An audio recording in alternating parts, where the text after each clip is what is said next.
Alam ko napakaraming problema dito sa bahay dahil sa tanggol na yan. Ayoko mang dagdagan yung iniisip nyo pero yung sinasabi ko sa inyo tungkol sa kay nanay at sa pangangaliwa niya. Tapatin mo nga ako, David. Totoo ba yung tinawag mo sa akin? Tay, wala akong patunay. Pero pakiramdam ko totoo eh.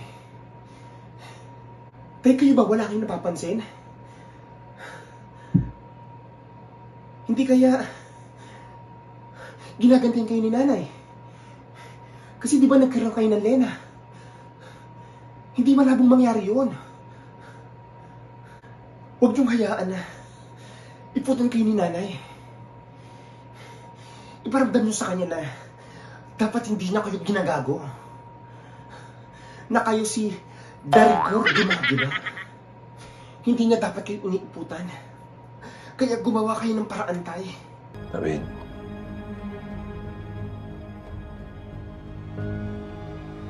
Hindi ako papahayag na gagaguhin niya ako.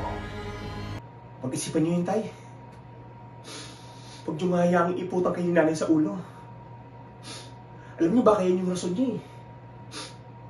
Baka gumaganti sa'yo si nanay, tay. Sa ginawa niyo kay Lena. Baka mas malala pa yung ginagawa niya sa inyo, tay. Kaya pag-isipan niyo yun, tay. Huwag kayong papayag. Ba kayo na rin yung nagturo sa akin? Dapat marunong lang mag-isip. Dapat marunong lang umiwas sa lahat ng problema. Marunong lang tumakas. Gawin mo yun, tay, sa sarili mo, tay. Huwag kayong papayag. Niiputan kayo ni nanay. Tandaan mo, tay.